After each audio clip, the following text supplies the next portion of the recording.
Welcome back दोस्तों। एक बार फिर से आपका स्वागत है शिवम लॉ पॉइंट में। तो आज हम फिर से चर्चा करने जा रहे हैं पॉक्सो एक्ट में, जिसमें हम पहले भी चर्चा कर चुके हैं।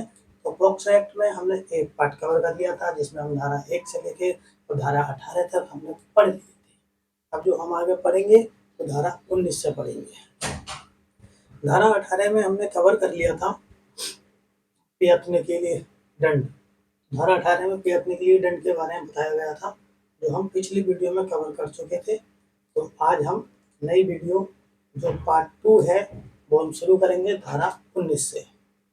और ये शुरू धारा 19 से करेंगे और धारा 27 तक अच्छे से पढ़ेंगे। आप भी अच्छे से पढ़ना और थोड़ा सपोर्ट करना, ज़्यादा से ज़्यादा समझ के पढ़ना। तो भी बहुत अच्छे से पढ़ाऊँगा, बहुत सिंपल भाषा में पढ़ाऊँगा। इसीलिए चलो शुरू करते हैं धारा 19। तो धारा 19 जो है वो चैप्टर 5 है। आप खाली धारा 19। अब जो धारा 19 की बात है, धारा 19 कहती है अपराधों की रिपोर्ट। अब अपराधों की रिपोर्ट, अब जो अपराध की जो रिपोर्ट होगी वो कैसे होगी? तो अपराध की जो रिपोर्ट होगी तो धारा 19 की उपधारा 1 कहती है सीआरपीसी दंड प्रक्रिया संहिता 1973 में अंतर्विष्ट किसी बात के होते हुए भी कोई व्यक्ति, चाहे वह बालक हो या कोई अनजान व्यक्ति हो, जिसको ऐसा लगे या जिसको ऐसा आशय प्रतीत हो या जिसको संभावना लगे कि ऐसा कोई अपराध होने वाला है या होने की आशंका है, तो वह ऐसी रिपोर्ट की जानकारी या तो किशोर विशेष पुलिस को देगा या फिर स्थानीय पुलिस को देगा। तो ये कहती है धारा 19 की उपधारा 1। लेकिन इसमें ये भी कहा गया है कि धारा 19 की उपधारा 2 में जो ऐसी जानकारी दी जाएगी पुलिस के द्वारा लेखबद्ध की जाएगी और उस व्यक्ति को जिसने ऐसी जानकारी, ऐसी सूचना या ऐसी रिपोर्ट पुलिस थाने में जाकर दी है, उसे पढ़कर सुनाई जाएगी। और पुलिस की जो पुस्तिका होती है, जो जीडी होती है, जनरल डायरी होती है पुलिस के पास, उसमें वो दर्ज की जाएगी। तो ये है धारा 19। धारा 19 में मैंने बताया अपराधों की रिपोर्ट के बारे में।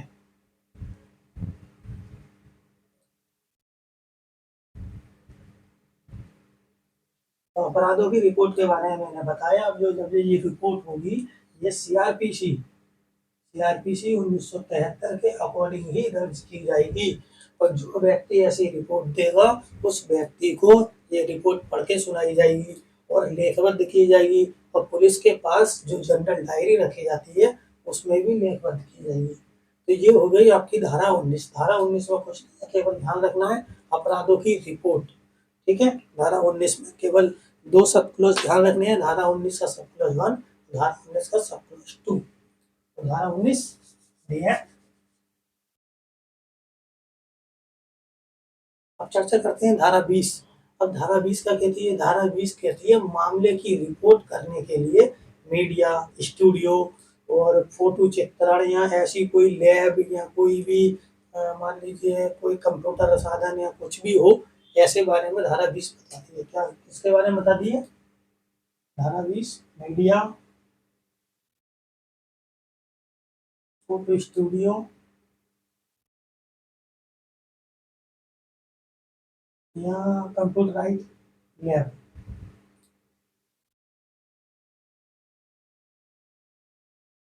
तो धारा 20 कहती है कि ऐसी भी कोई बात या ऐसी कोई संस्था है जिसमें कि कोई होटल है, लॉज है, क्लब है या कोई ऐसी घूमने की पर्यटक वगैरह की कोई चीज़ है या कोई लॉज है ना, या कोई लैब है या कोई मीडिया या फोटो स्टूडियो जैसा कोई भी स्थान है, वहाँ पर अगर ऐसी वस्तुएं पाई जा रही हैं या ऐसी वस्तुएं लगी हुई हैं जो अश्लीलता के बारे में संदेह करती हैं या अश्लीलता के बारे में इशारा करती है या बच्चों के लैंगिक अपराधों से संबंधित है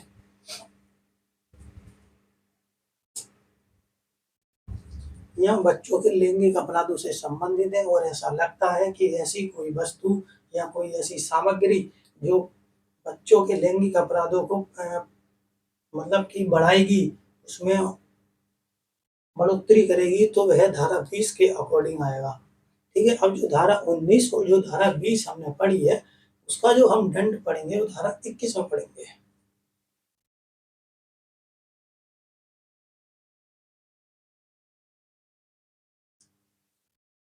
धारा 21 दंड। अब तो ये दंड होगा तो किन किन धाराओं का होगा इसके बारे में भी हमें चर्चा करनी है। तो धारा 21 कहती है, धारा 21 की उपधारा 1 कहती है, जो धारा 19 और 20 के अधीन अपराध की शिकायत लेखबद्ध नहीं करेगा। अब मान लीजिए धारा 20 में हमने पढ़ा मीडिया के बारे में या फोटो स्टूडियो के बारे में या कोई लॉज या कोई होटल या कोई ऐसी कोई जगह जहाँ पर अच्छे मतलब लोग रहते हों या आते जाते हो, तो धारा 20 में ये पढ़ा। और धारा 19 में हमने पढ़ा अपराधों की रिपोर्ट। तो अगर कोई व्यक्ति धारा 19 और धारा 20 की जो रिपोर्ट है अगर उसे नहीं लिखता है या लिखने से मना कर देता है, कह देता ना भाई हम नहीं लिखेंगे, जाओ यहाँ से, है नहीं, तो धारा 21 कहती है उस व्यक्ति को जो दंड दिया जाएगा वो कैसा होगा। तो धारा 21 में जो दंड दिया गया है वो धारा 21 की सब क्लोज है फर्स्ट, उसमें दिया गया है 6 माह का कारावास और जुर्माना। और जो अगर हम देखें सब क्लोज 2, धारा 21 का सब क्लोज 2, तो उसमें कहा गया है कि अगर कोई ऐसा व्यक्ति है जो किसी संस्था या कंपनी का भार साधक अधिकारी है और वह ऐसा करता है, मतलब कैसा करता है कि रिपोर्ट दर्ज नहीं होने देता है या कोई आपत्ति करता है या उन्हें रोक लेता है या कोई ऐसी ऐसी प्रॉब्लम क्रिएट करता है जिससे कि रिपोर्ट दर्ज होने में देरी हो, है ना, तो उसके लिए 1 साल। तो हम जो देखेंगे तो धारा 21 की जो फर्स्ट धारा सब क्लोज 1 है उसमें 6 माह का कारावास, लेकिन होगा किसे किसे, धारा 19 और धारा 20। धारा 20 में प्रावधानित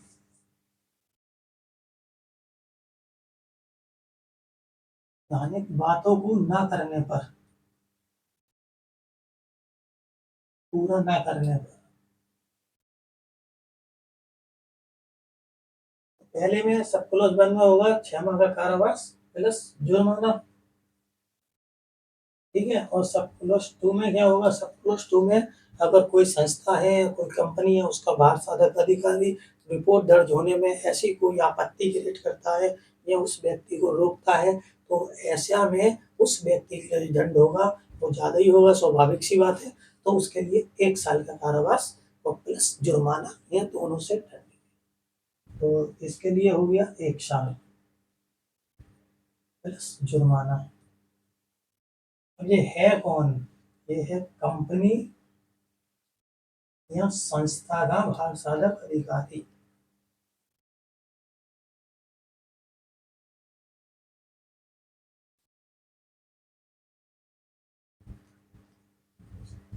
तो इसके लिए जो दंड है वो है 1 साल का 1 साल का कारावास प्लस जुर्माना, या दोनों, क्योंकि ये बेचारा कंपनी चला रहा है संस्था चला रहा है, उसका हेड होने के बावजूद भी ऐसी कोई विपदा उत्पन्न करता है जिससे कि सामने वाले को नुकसान हो, तो उसके लिए स्वाभाविक सी बात है कि दंड बढ़ा ही रखा जाएगा। ये धारा 21 खत्म।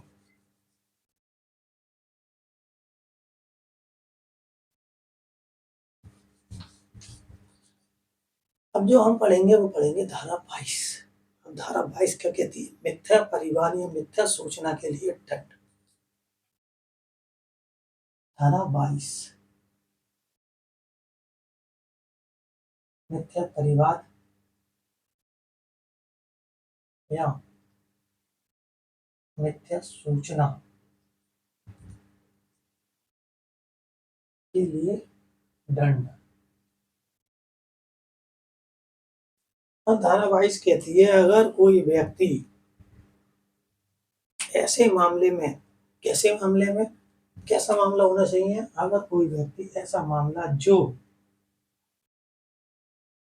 धारा 3, 5, 7, 9 जो इन धाराओं में लेखबद्ध है, ऐसे मामले में इन धाराओं के मामले में कोई ऐसी मिथ्या सूचना किसी पुलिस अधिकारी को या किसी स्थानीय पुलिस स्टेशन को देगा, कैसी सूचना देगा, मिथ्या सूचना देगा, तो वह कारावास से जो 6 महीने का हो सकेगा या जुर्माना या दोनों से दंड किया जाएगा, है ना। तो क्या बताया हमने, जो धारा 3 में, धारा 5 में, धारा 7 में, धारा 9 में वर्णित अपराधों में से, इनमें जो अपराध है, वर्णित अपराधों में से ऐसे किसी अपराध की जानकारी या मिथ्या जानकारी किसी स्थानीय पुलिस अधिकारी को या विशेष पुलिस अधिकारी को देगा, वह कारावास से जिसकी अवधि 6 माह प्लस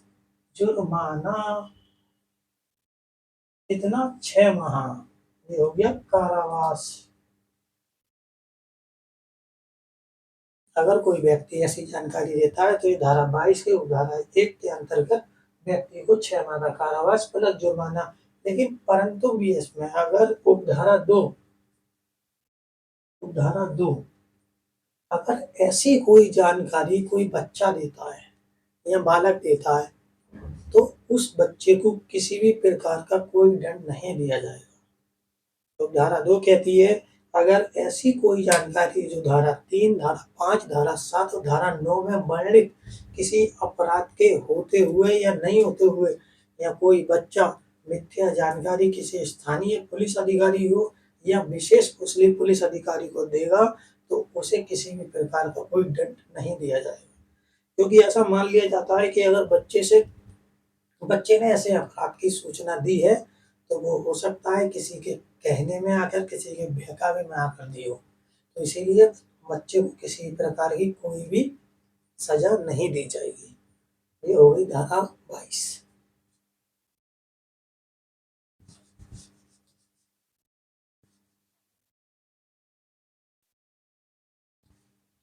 अब हम देखते हैं धारा 23।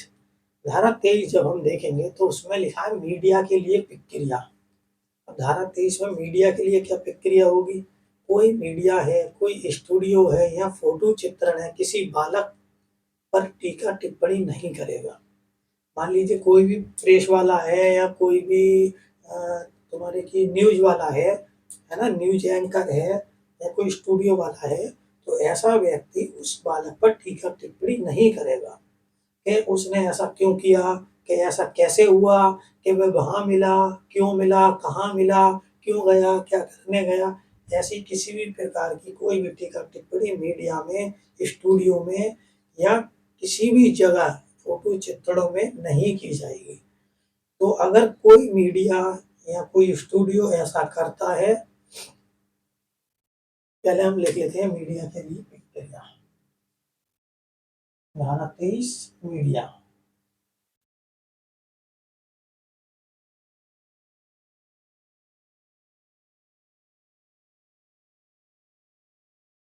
मीडिया के लिए प्रक्रिया तो हमने लिख ली धारा 23 में मीडिया के लिए प्रक्रिया। तो इसमें कौन कौन से शब्द दे रखे हैं वो हम देखते हैं। तो पहला तो आ गया हमारा इसमें मीडिया, दूसरा आ गया फोटो स्टूडियो,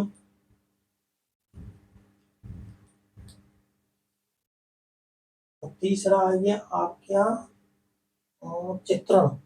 चित्रण आ गया तीसरा। पहला आ गया मीडिया, दूसरा फोटो चित्रण, फोटो स्टूडियो, और तीसरा आ गया फोटो चित्रण।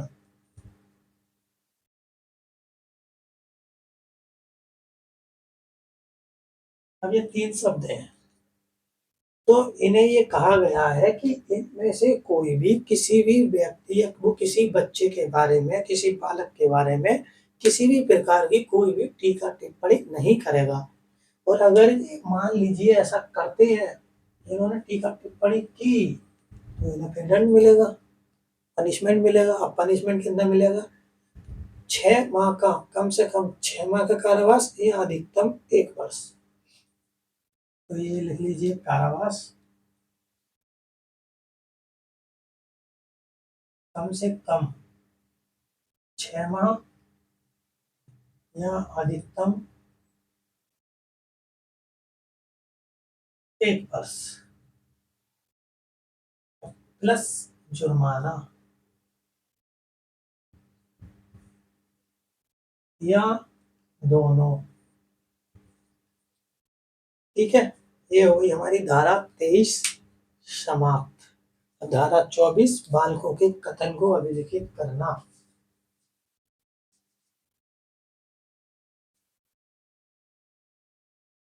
धारा 24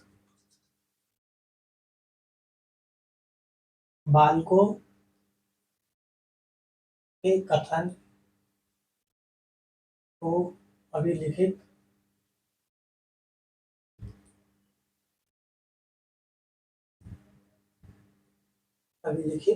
करना, बालकों के कथन को अभिलिखित करना धारा 24 बताती है। तो धारा 24 क्या बताती है सही मायने में?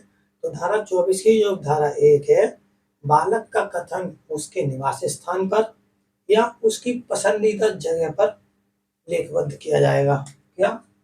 उसके निवास स्थान पर, जहां वह निवास करता है, या उसकी पसंद की जगह पर।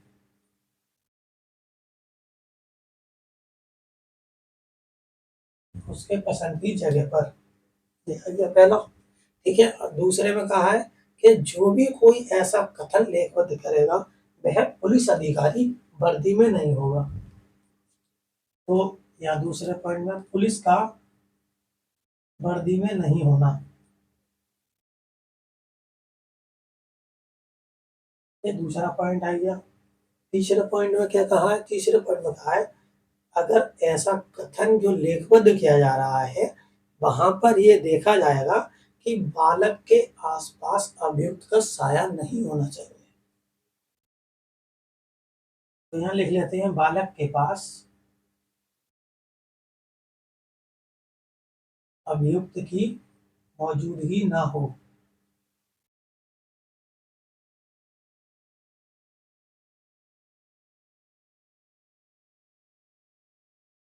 तो ये देखा जाएगा कि अगर बालक का जो कथन लेखबद्ध किया जा रहा है उसके आसपास में अभियुक्त ना हो, क्योंकि अगर अभियुक्त उसके आसपास में घूमेगा और वह बच्चा उसको बार बार देखेगा तो उसके मन में अलग ही डर की भावना पैदा हो जाएगी, जिससे कि वो आराम से कुछ भी बताने में असफल रहेगा, क्योंकि वो डरा रहेगा तो कुछ बताएगा नहीं। नेक्स्ट है बालक को रात्रि के समय में पुलिस स्टेशन में नहीं रखा जाएगा। चौथा पॉइंट है अगर बालक है तो बालक को रात्रि में पुलिस स्टेशन में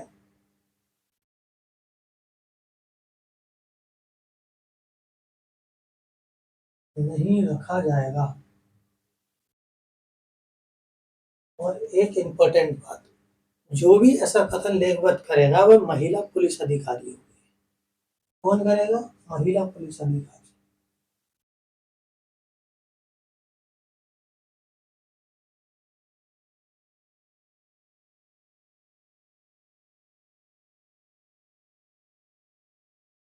धारा 24 की चर्चा इसलिए की है क्योंकि पीटी में इनमें से कोई भी एक ऑप्शन दे देगा कि इस बच्चे के साथ ऐसा कैसे होना चाहिए, बालक के साथ ऐसा कैसे होना चाहिए। तो उनमें से एक कंडीशन को कह जाएगा कि इनमें से कौन सी एक नहीं है। तो ये चारों कंडीशन पता होनी चाहिए। उसके बाद में वो एक कंडीशन ऐसी रखेगा जो उसमें नहीं होगी तो वही हमें राइट कर देनी है कि इनमें से ये नहीं है। तो ये हो गई हमारी धारा 24।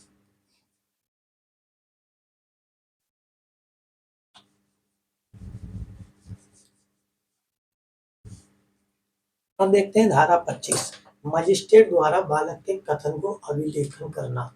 अब मजिस्ट्रेट के द्वारा धारा 25 में जो कथन अभिलेखन करा जाएगा, मजिस्ट्रेट के द्वारा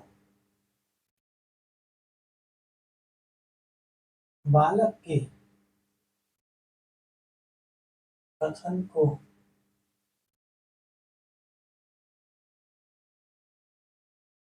अभिलेखन करना। तो मजिस्ट्रेट के द्वारा जो बालक का कथन है वो जब लेखबद्ध करा जाएगा तो हमें फिर से सीआरपीसी की सहायता लेनी पड़ेगी। दंड प्रक्रिया संहिता की धारा जो 164 है उसके अकॉर्डिंग मजिस्ट्रेट ऐसे बालक के कथन को लेखबद्ध करेगा। लेकिन इसमें एक परंतु भी दे रखा है। उसमें क्या रखा है कि ऐसे कथन को लेखबद्ध करते समय उसके अधिवक्ता की मौजूदगी आवश्यक नहीं है। वहां केवल बच्चा ही होगा, अधिवक्ता वहां मौजूद नहीं होगा। ये कहा है धारा 25 की उपधारा 1 में। और इसकी जो उपधारा 2 कहती है, पहले इसे देख लेते हैं। धारा 25 की उपधारा 1 में जो कथन होगा वो सीआरपीसी 164 के अधीन लेखबद्ध किया जाएगा। लेखबद्ध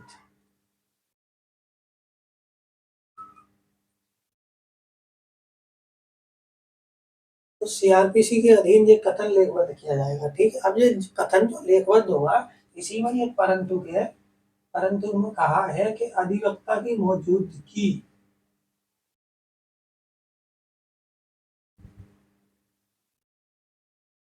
मौजूदगी आवश्यक नहीं है।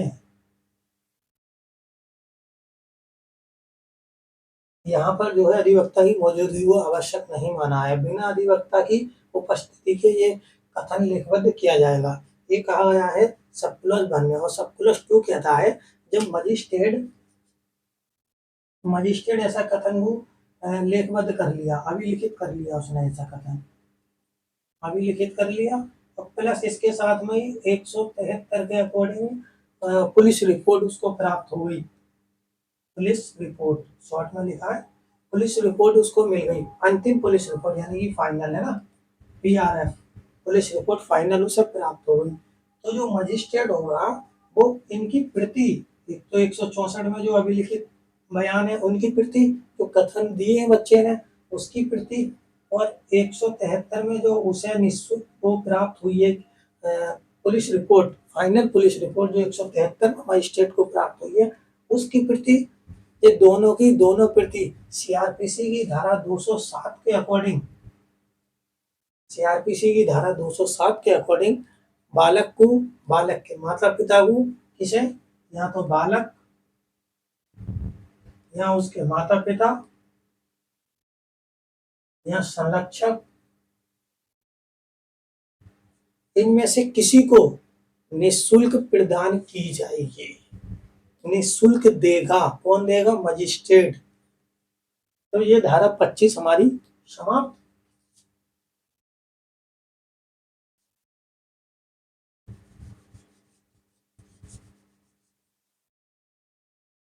धारा 25 समाप्त। अब धारा 26 में क्या कहा है, अभिलिखित कथन के बारे में विशेष उपबंध। धारा 26 पा जाते हैं, देखो अभिलिखित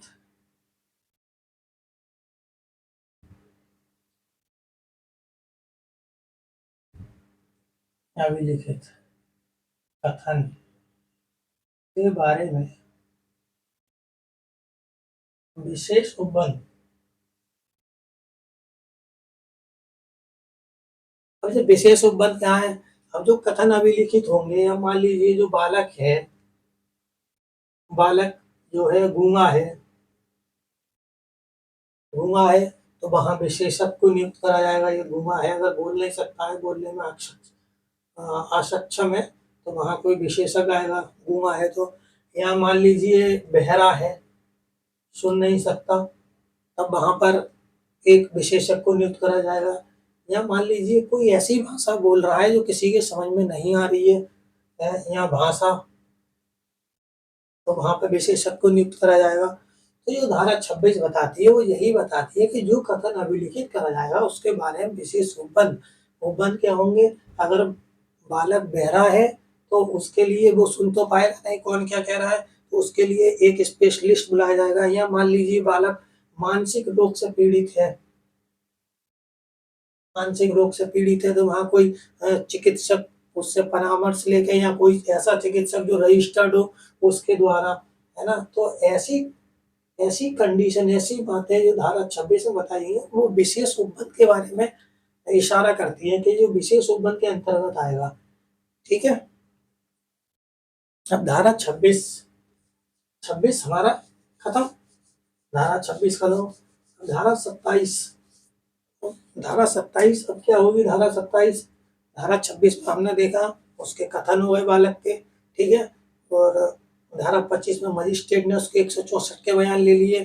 धारा 26 में उसका अभिलिखित कथन के विशेष उपबंध हुए। और जो धारा 27 आएगी, धारा 27 में आएगा बालक की चिकित्सीय परीक्षा। तो बालक की चिकित्सीय परीक्षा,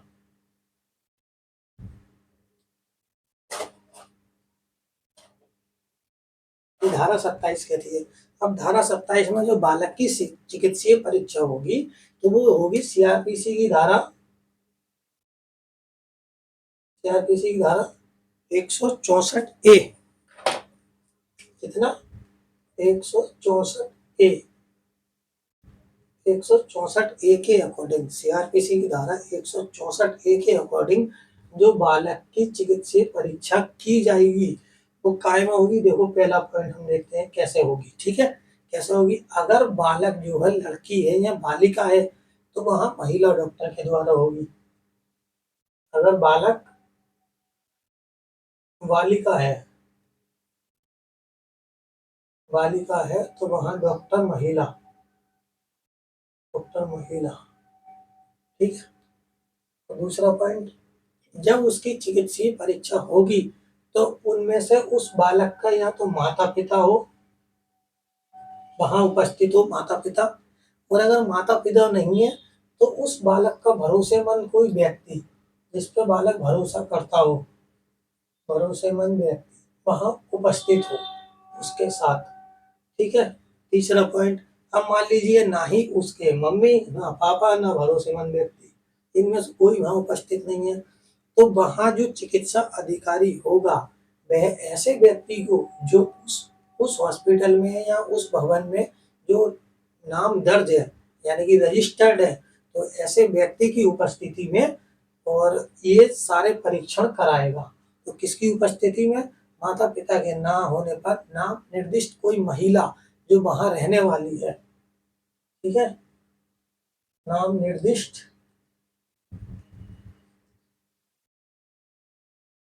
महिला जो वहां कार्यरत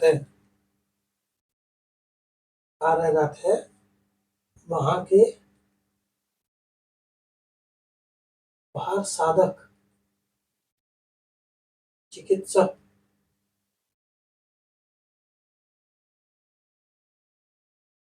के कहने पर परीक्षण कराएगी अपनी मौजूदगी में,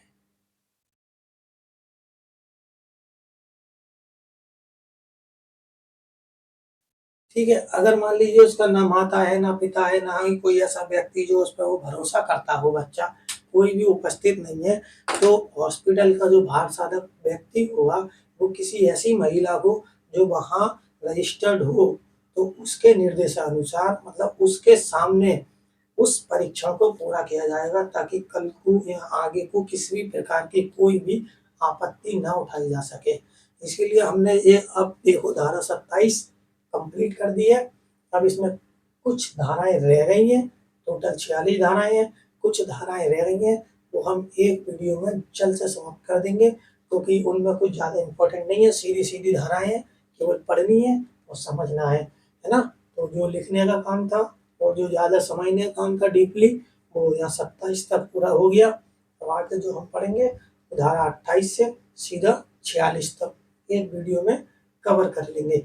धन्यवाद, बने रहिए मेरे साथ, सपोर्ट करते रहिए मुझे, बस आपका सपोर्ट चाहिए थोड़ा आगे और बढ़ सकूं और अच्छे से अच्छे कंटेंट आप लोगों को दे सकूं। और आप थोड़ा अच्छे से पढ़िएगा क्योंकि अभी हाल फिलहाल में राजस्थान एपीओ के जल्द ही पेपर हो जाएगा, फिर उसके बाद में यूपी की वैकेंसी आने वाली है, फिर उसके बाद में बिहार जे भी आने वाला है। Thank you very much.